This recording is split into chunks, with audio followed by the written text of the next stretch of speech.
Well, everyone, we are back here on the Accessibility Corner with Mr. Tom Laign from the Arc of El Paso. The Arc of El Paso has a lot of services that are really good for the community. But first of all, before we even go there, any information that or resources that we have on the Accessibility Corner is on our website, which is www.theaccessibilitycorner.com. We have, I think it's over 60 resources, and also has last episode with Tom Handy from the Veterans Business Association. So, Mr. Laign, how are you doing this morning, sir, or this afternoon? Hey, I'm doing well. It's been a beautiful day. I'm grateful for the opportunity to be visiting with you this evening. The day is ending wonderfully.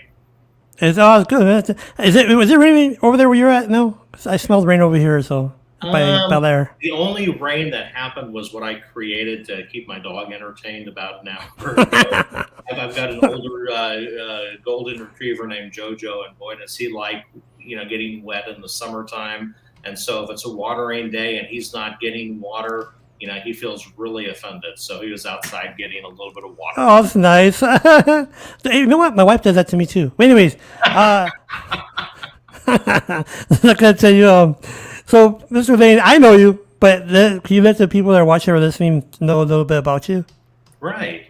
So my name is Tom Laign, and I'm the president of the Arc of El Paso. And it's been my pleasure to be with the Arc of El Paso ever since I retired from Socorro Independent School District. I was with the district for 27 years, serving in various capacities, starting off as a special ed teacher back in 1990, teaching at Socorro Middle School, Sanchez Middle School, both very close to Socorro High School. And then my final classroom assignment was at Americas High School, which is real close to where I live. And then after that, I worked as the transition services coordinator out of the special ed department, helping students with disabilities as they were exiting high school, and also providing services for their family.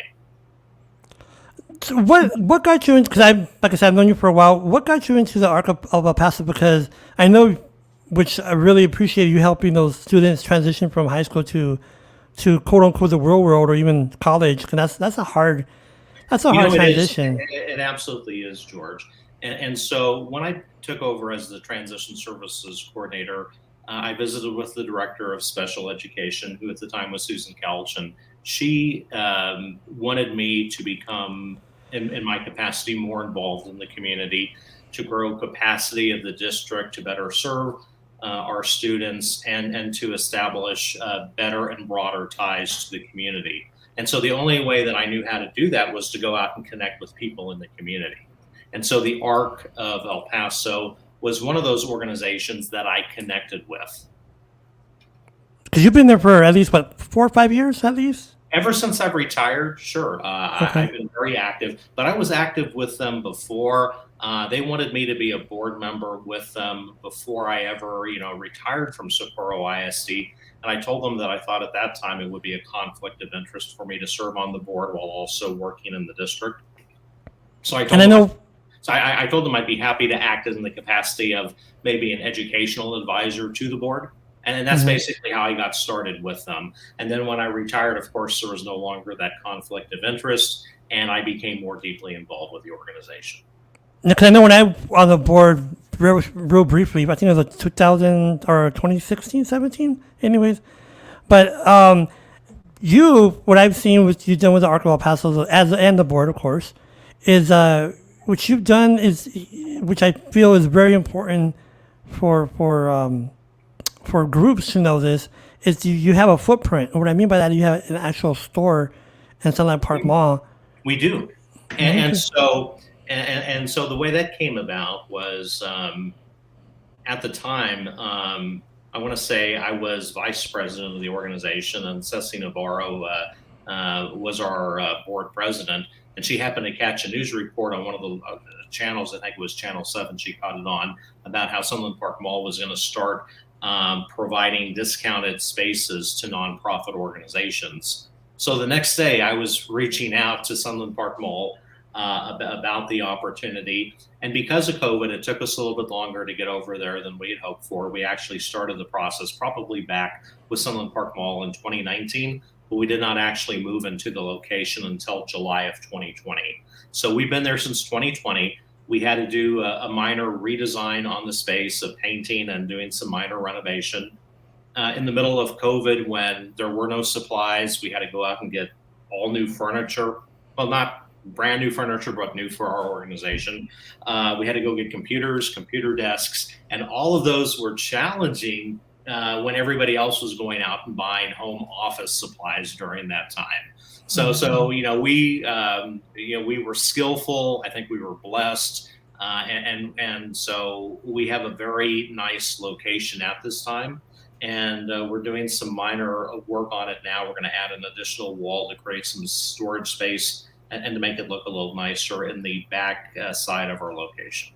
So that store, well, I'll call it a storefront. Mhm. What does it have? Because I know you have some events there or Right. services. So we think of that as the hub of where we do activities. What we want to do with the Arc of El Paso is we know we're an organization that serves individuals with intellectual and developmental disabilities and their families. We want to be the hub of activities for our constituents in the El Paso community. And that location serves as the hub for what we do in the community. We host different kinds of activities. One of the activities we're going to have coming up towards the end of the month is a book club. And so we're reading a book, Out of My Mind, by Sharon M. Draper. If any of your guests want to join, we can go over how to do that. There's absolutely no cost, but we'll do that as a hybrid model where people can either come into our location or join us via Zoom, whatever works better for them. We want people to participate and not be limited by their set of circumstances. So we have that location there. During the summer, we invited kids to come in, do different kinds of activities, Legos, games. We had an ice cream social day. You come in to make your own ice cream sundaes. In a couple of weeks, 2 weeks from today, we're going to have like an event celebrating August birthdays. And so we like to do a lot of different kinds of activities. In September, we're going to start up our educational series for the fall, and it's going to be based on focusing more on supported decision making, self-determination, alternatives to guardianship and guardianship is what we're basically going to be looking at in that series. So a lot of what we do is based out of that center. Let me ask you before we go any further. I want so people kind of put this, what they understand when you say intellectual and developmental disability. What are those two? What's the definition for those two diagnoses? Well, an intellectual disability is going to be a person who is diagnosed to have maybe an IQ below 70, and they need additional assistance somehow in life. They would have difficulties with activities of daily living in one or more areas. And so these are people who are wonderful people. They just need additional assistance. A developmental disability in the broadest term is simply any disability that has its onset when somebody is, say, under age 18. And so somebody who has their onset in childhood. Typically what we see and our constituents are people with intellectual disabilities, people with autism, people with cerebral palsy, people maybe who are using wheelchairs.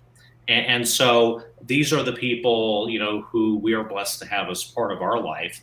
And so we work very hard to provide them an environment at the Arc of El Paso that works for them.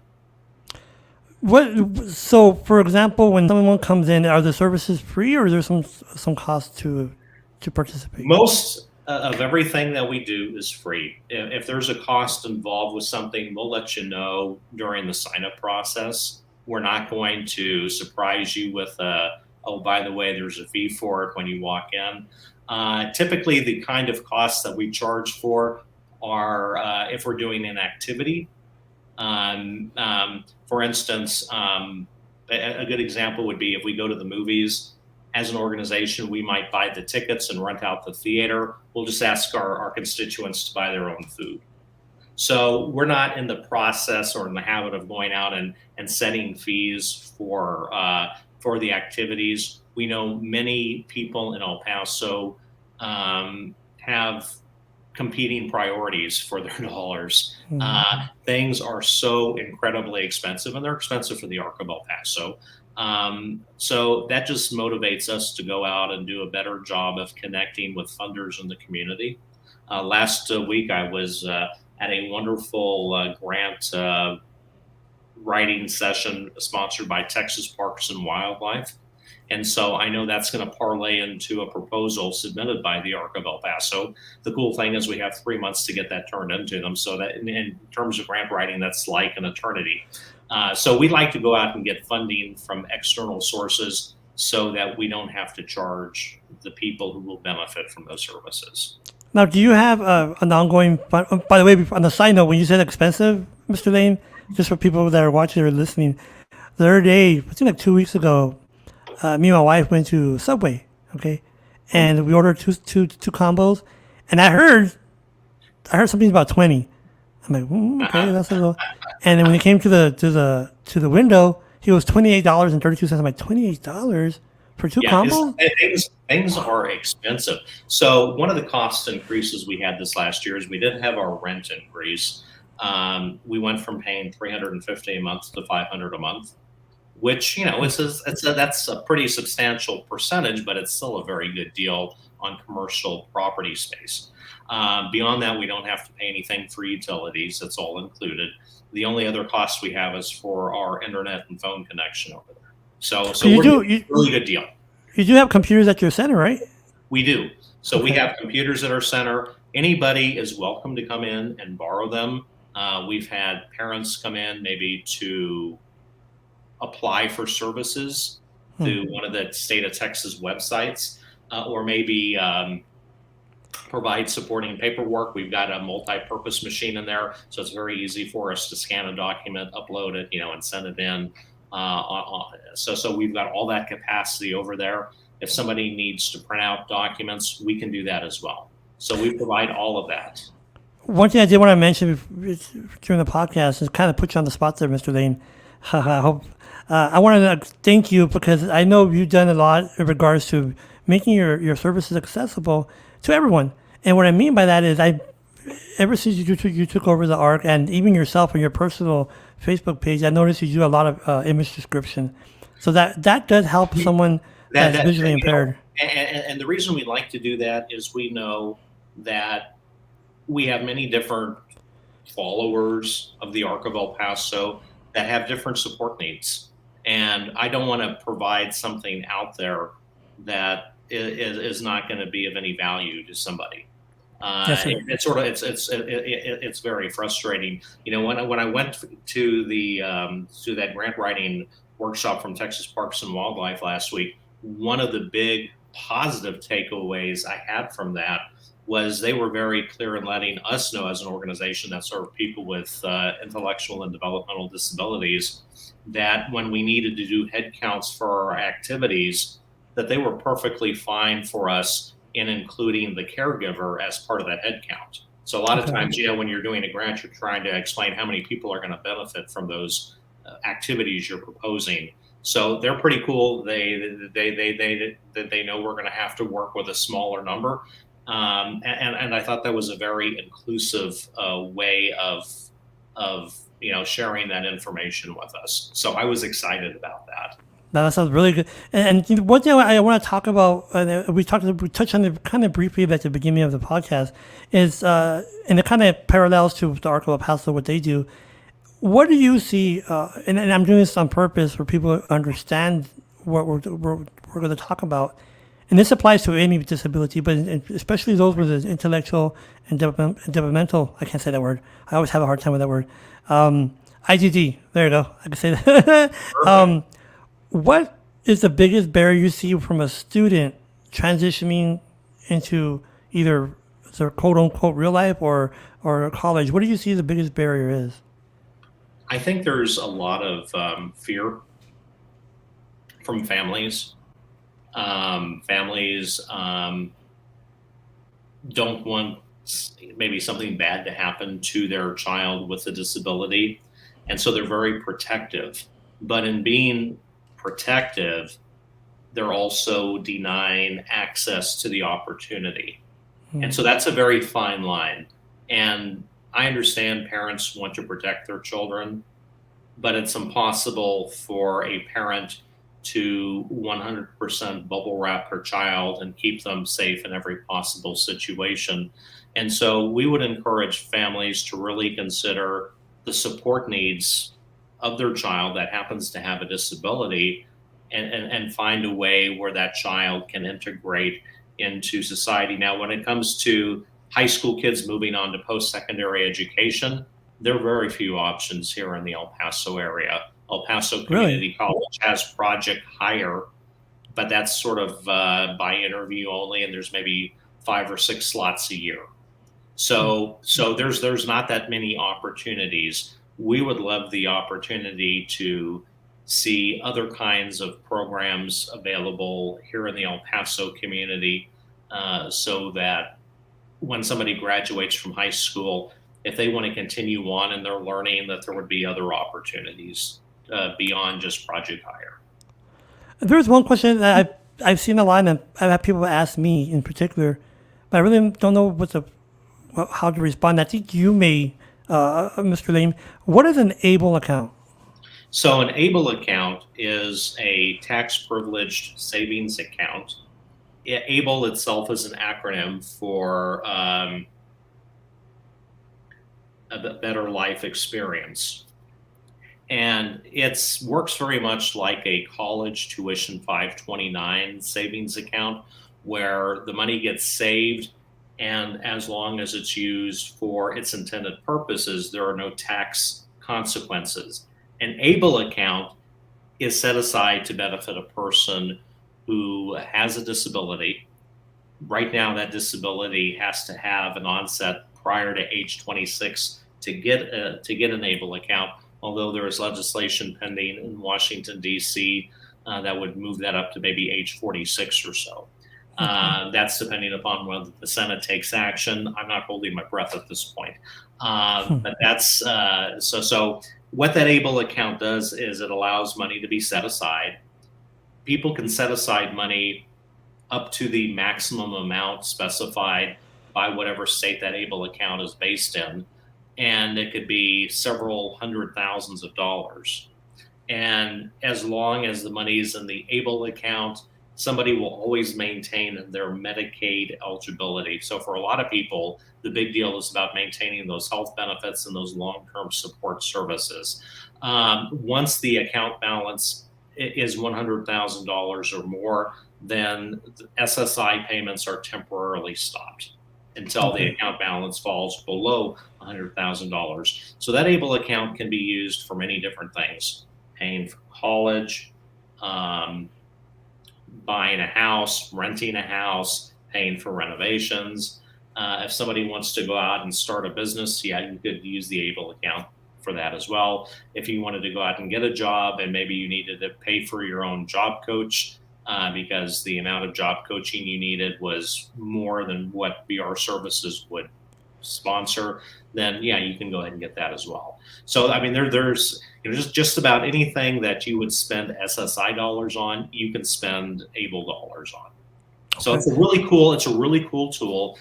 Parents, I think, are still very suspicious of it, and I get that, but I would encourage families to be thinking about the long-term benefit for their family member who has IDD, so that they can do some financial planning and look towards that better future. And I know you do have that on the website too. And one thing also I noticed something about that could be saying this incorrectly, so please let me know.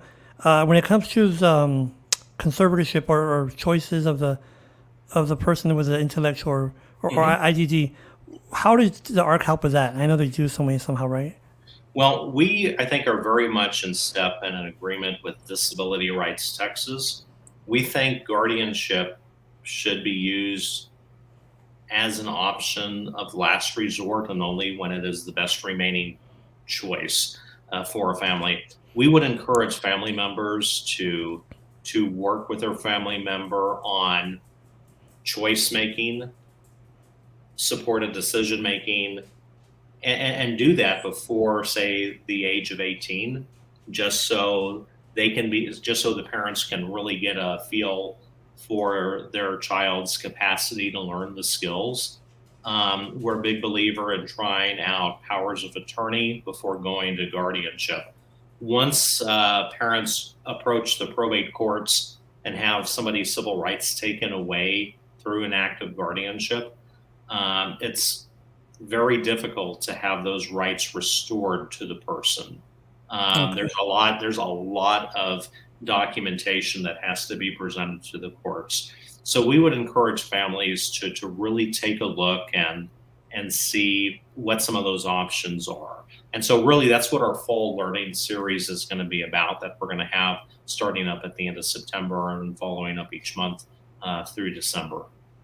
And now remember, folks, if you want their website, phone number, go to www.accessibilitycorner.com and has a bunch of resources there too. But the Arc of El Paso I've seen has really developed a lot in the past few years regarding for outreach, and which I think is very important, Mr. Laign. That's why, excuse me, that's why we're doing these type of podcasts to give out that information, because sometimes people don't know that there are services out there, and they're like, wow, it would have really helped my. And so you're 100% correct.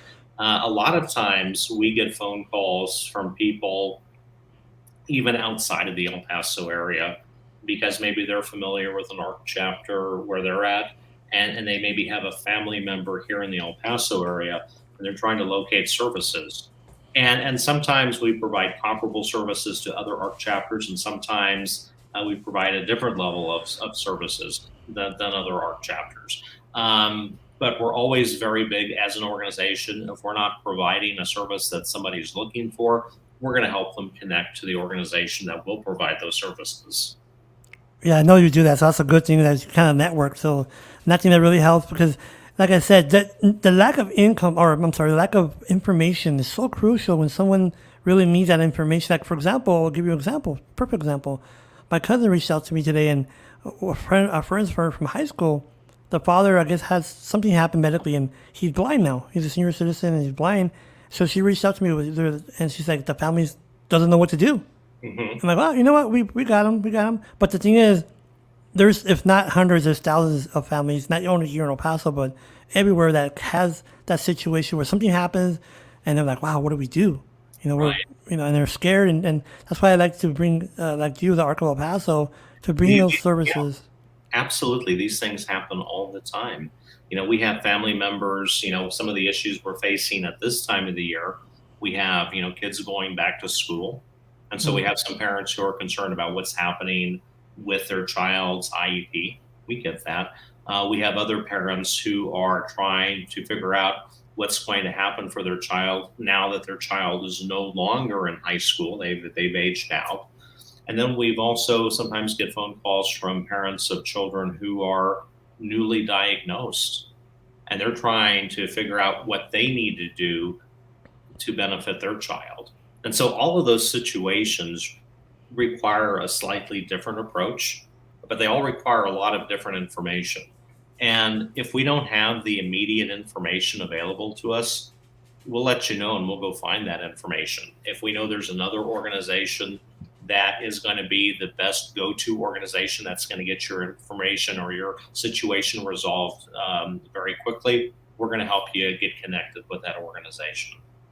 Yeah, how about what you were saying right now, Mr. Laign? I'm not sure if, how we could, if you could, answer this question, but I've always been curious when it comes to someone with an intellectual disability, because in my opinion, it's hard to process what's going on in life.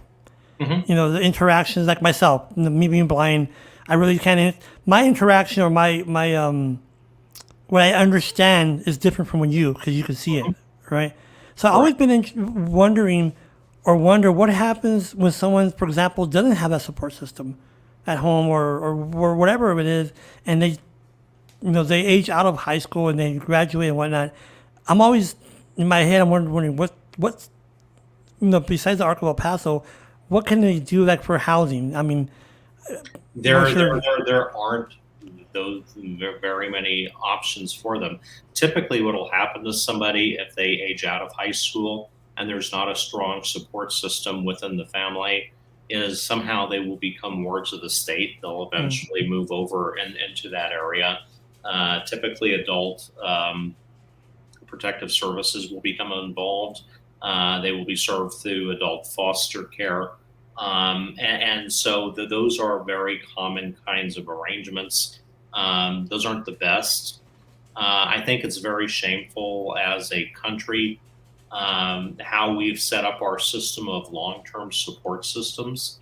One of the kinds of calls we get on a regular basis is maybe from somebody who is maybe age 65 to 70, and they're living, say, maybe up in Washington State. And they're calling us because they have a sibling who's maybe 67 living here in El Paso, and that sibling has an intellectual or developmental disability, but their caregiver, say the mother, has recently passed away. And so that sibling is trying to figure out, what can I do to help my sibling? And most people would simply probably in their mind think, well, pack up your sibling and move them to your house up in Washington State. Sadly, we have to tell them, be cautious about making that move, because you might be giving up long-term support services that your sibling has access to in Texas that may not be immediately available up in Washington State. And so all of our long-term support systems in this country are tied to Medicaid, and Medicaid is a federally mandated but state-specific program.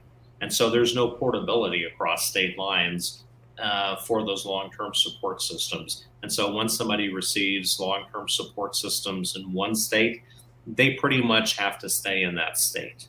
And I think that's a really big tragedy, because it unfairly separates people who have intellectual and developmental disabilities from their families.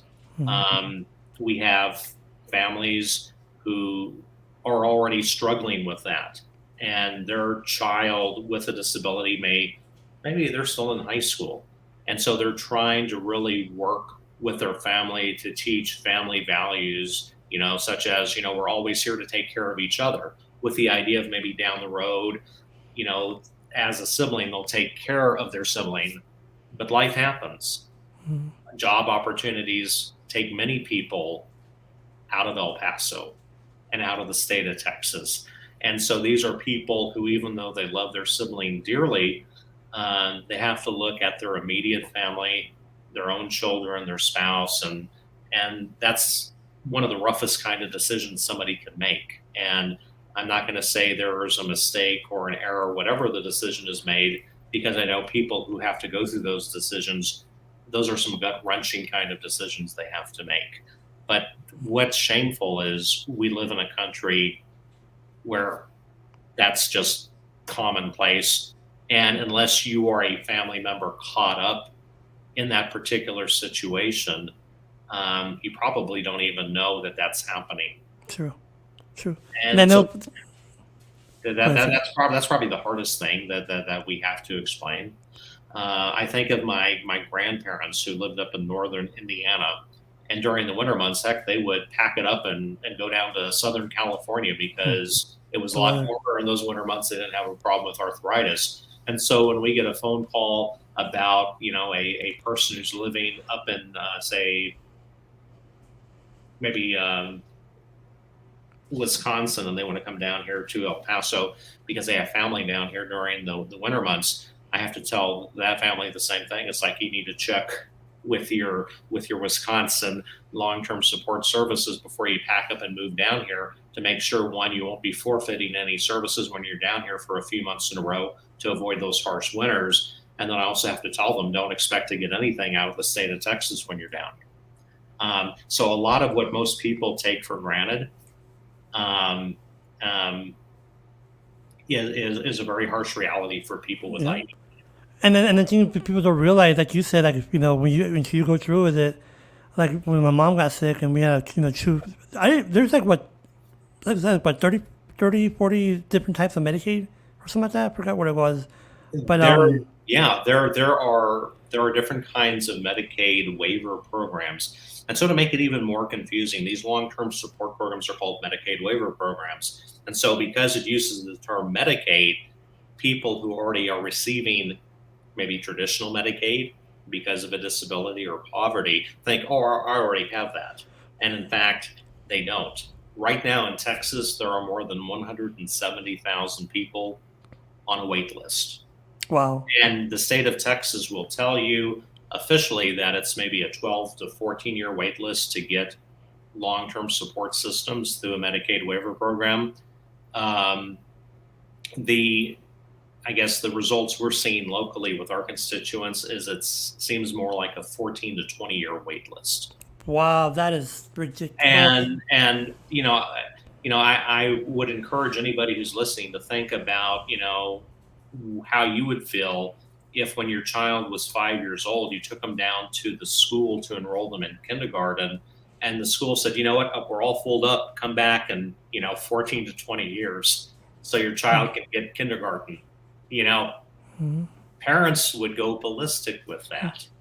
And yet parents of children with IDD and other people who need those long-term support systems are expected to basically sit on their hands and smile and be polite. You're being polite by saying that, but well, I mean, yeah. Polite as I can with the situation underneath it just sort of burns me. And I wish I could say, well, maybe one political party or the other political party, was a better political party. But I've come to the conclusion that the political parties out there, they tend to be focused on other things. They've all come into positions of absolute control at the federal level and at the state level at various times, and I've not seen much action taken on those particular issues. And it's just amazing, Mr. Laign, that I never thought about what you just said. Medicaid had been in existence when the 40s, 50s, if I'm not mistaken. It's been around for probably at least the 60s, if Okay. not more. And you would think over at least say 40 years that those kind of deficiency would be looked at, because you're right. And I know what you're talking about, because going from one city or one state to the other, and having those long-term services is crucial, not only for the person's quality of life, but it helps, especially if someone has an IDD, it helps them develop more into the person they're going to be, Absolutely. When a person is diagnosed with autism, typically that's going to be when they're 3, 4, 5, maybe 6, 7 in the elementary school. The earlier they get those early intervening services, the more likely they're going to get those supports in place that they need to be more successful as an adult. And the same is pretty true for people who have IDD. A lot of the strategies that might be used for a person with autism will also be very successful for a person with IDD under certain circumstances. So I'm all for those early intervening services. But sadly, I think we live in a society that's, I guess, very busy with their life, and it's very easy to overlook somebody who's your neighbor and maybe they're suffering. And I think we see a lot of that. I think that what you said, Mr. Laign, which is so true. Until that family member or that family has a family member that diagnosed or whatever it is, whatever the situation is, and they have to encounter those questions, those problems. They're like, oh, now I understand. Like, oh, like, for example, when my mom, before she was to the point where she couldn't get out of bed, I really didn't understand, like Medicaid. I didn't, even though, I'm an advocate and whatnot, but I didn't understand the technical part of it. Mm-hmm. And it's very technical. You really, folks, I'm telling you, it's very technical, and sometimes it's for example, so my mom went into a nursing home because she had a they're thinking that maybe if you put her in a nursing home, and then so she gets some therapy. And so when she got into the nursing home, she had Medicaid, like you said. But it was a different type of Medicaid. And so the director or admissions came and told us, okay, we're going to apply for your mom for Medicaid. I'm like, well, she has it. No, she didn't have the right kind. And so if 21 days, this is what they told us. And it happened in 21 days, or I forgot, I think it was 21 days. If she didn't qualify or something that's not processed, she would have to leave.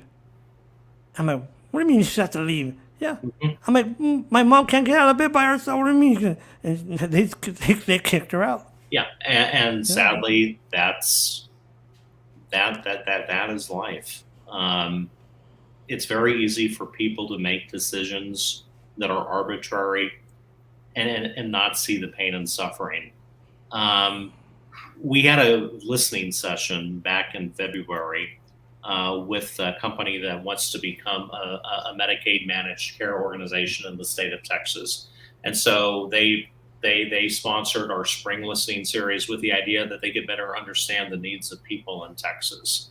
And I really hope that organization gets awarded a contract because I really value their perspective in this, what they want to do. But in that listening session, what came to my mind was how fragile parents are in supporting their children. And when I'm thinking of the parents who I saw during that meeting as fragile, these are people who, if you were to meet them on the street and just talk to them casually, you would think these are people who are solid as the Rock of Gibraltar. I mean, they come across in everyday life as very solid. Nothing is going to shake them or move them. But then when they have the chance to really share what's missing in their life, what's needed for their loved one, you see areas of fragility, and that was very eye-opening for me as a person.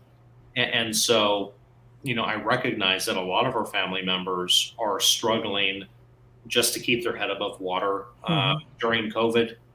I can't tell you, how disheartening it was for me when I would get a phone call from somebody because their caregivers were refusing to show up.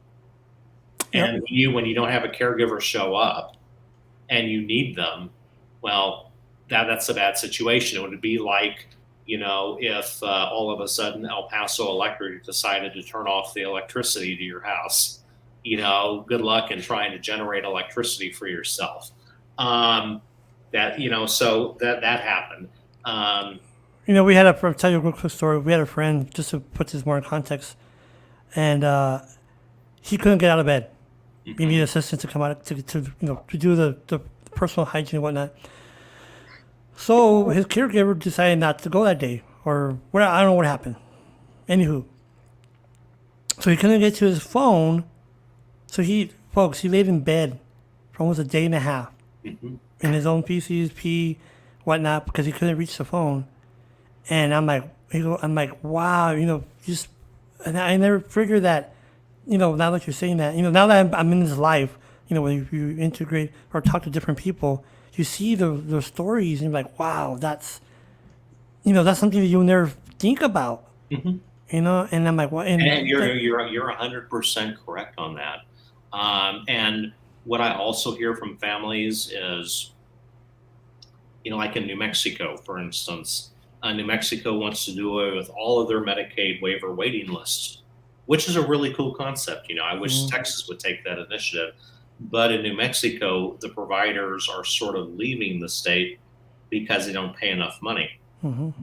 And so it's sort of meaningless to have no waiting list if you have no providers.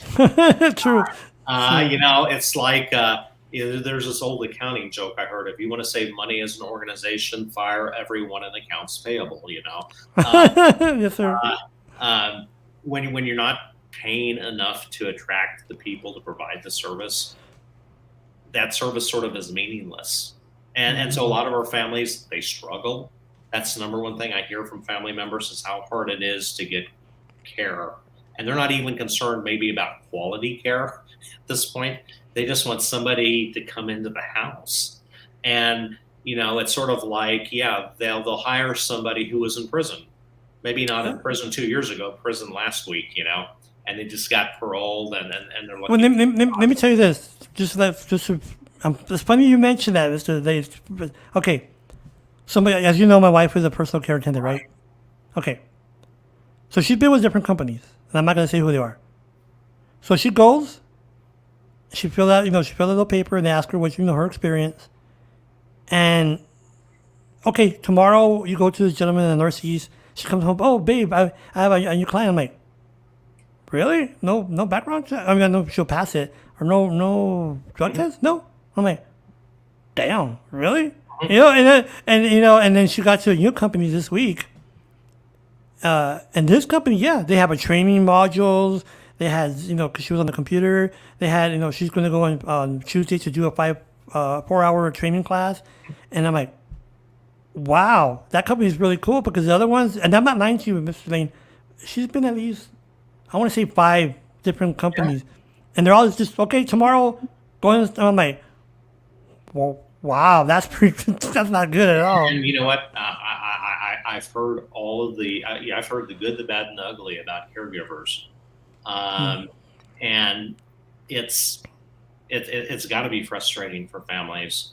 And so when I hear, of the need for Texas to increase its reimbursement rate for caregivers through the Medicaid programs, that's essential.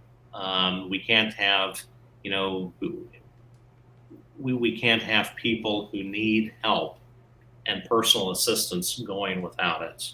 Mm-hmm. Um, there's it's unconscionable as a society, and I And think it's hard work, Mr. Van. it's I'm not, trying to, well, you know, there is nothing easy about any kind of a job, but mhm. when that job means the difference between basically being sidelined and been forgotten to the point where somebody would eventually die, or having a meaningful quality of life where they can contribute to society sort of as they see fit, like anybody else would, that's a huge difference. And And so, let me interrupt you there, Mr. Lane. I'm going to kind of piggyback what you're saying. So, going to what you said, quality of life. Okay. So, like me and you, right? Let's mhm, say, hey, Mr. Lane, let's go out to dinner. Okay, we'll meet you over there. So just gotta go and, comb my hair or, whatever I gotta do, get dressed, and we'll leave. By the way, folks, those who are visually impaired, I'm bald. But anyways, so it would take us what, 5, 10, 15 minutes to get ready and poof, take off. But like someone who uses a wheelchair or has an intellectual disability, you have to get them dressed. You have to. So like my mom, she wanted to go somewhere. It would literally take us, me and my wife, 2 hours to wash. My wife would wash her down, clean her, and then she'll come into the bedroom and I help her put her pants on. Then we would transfer her to the to the wheelchair. At that time, we had to use a Hoyer lift. So it took us like 2.5 hours just to get her ready. right. And like you said, if those support services aren't there, their quality of life is going to be useless. It's not going to be there.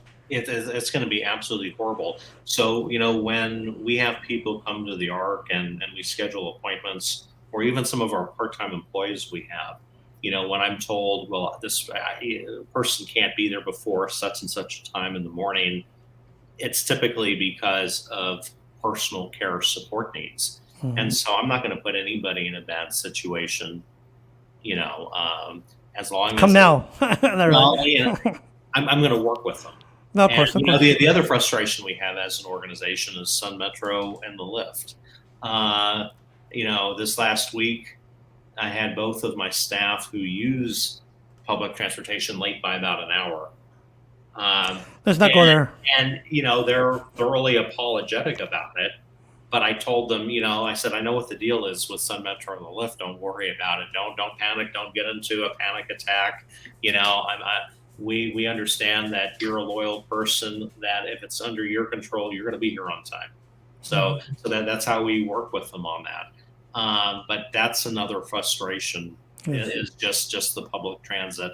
Um, Because transportation, I was explaining to somebody else earlier this week, what my schedule was. When I went to that grant writing workshop on Tuesday, I was interviewed by one of the local radio stations that afternoon for a segment that's going to air in a couple of weeks. And I was explaining what my schedule was like. I had to get over to the Franklin Mountain State Park first thing in the morning. Then I had to run over to Sam's Club and get some supplies for the Arc of El Paso. And due to inflation, prices are going up. Get those over to our location at Sunland Park Mall. Then get to the location where I was going to do the interview, where it'd be nice and quiet and be a good quality on the radio interview.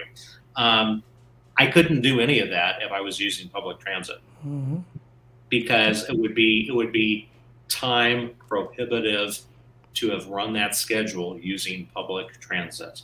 And so there's a lot that needs to change for the better. And I think that public transit is a whole other debate. We could, Mr.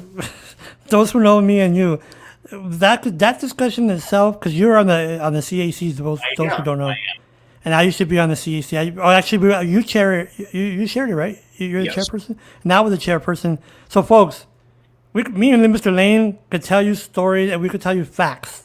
Facts. Okay. What I about will, what I will just share with your audience is, I'm fairly convinced, without being directly told, that if the city of El Paso could make public transit go away, I think they'd be okay with it. I believe That is my gut feeling based on presentations that I've been in. I haven't been told that directly by anybody, but just hearing what has been said and how it's been said, that would be the conclusion I would come to. And I think it's so shameful because public transit is there to improve the quality of life for everybody in the community. Yes, Every time I go over to the Arc of El Paso, I'm commuting from my home in Far East El Paso by America's High School to Sunland Park Mall. And I'm happy to do that because I believe in what the Arc of El Paso does. But if it were possible for me in a time-conscious way to use public transit to get from my house to Sunland Park Mall, I would do it in a heartbeat. But I can't do it, so that's what's so frustrating. It's like, let me tell you this, Laign. I had a friend of mine. Okay, he lives here in Lower Valley. He used to go see his grandma downtown. Okay, he uses a wheelchair, so he used the public. He didn't use a lift because, like you said, the lift, forget about it. But anywho, so he used the public transit, which is, when we say that, folks, that means a fixed route. And he said that before he could get to a certain area and go take one bus, boom, downtown. He said, easy. Now, after the last 2 years, and we know why I'm kind of hinting why the last 2 years, you know what I'm saying. But the last 2 years, he has to take 3 buses now. So he's like, you know what, I don't even go see my grandma anymore like I used to. And like you say, Mr. Laign, the lift, Lift, and I always go when I used to be on the CAC, and when I go to meetings, I always tell them, even, whoever is listening, I go, look, the lift is meant to make people's disabilities life have a better quality of life. The lift is LIFT, which is living independently facilitated by transportation. And the lift, as we know it today, me and you, Mr. Laign, does not do that anymore. For example, now I'll kind of touch it real quick. I don't want to make it long.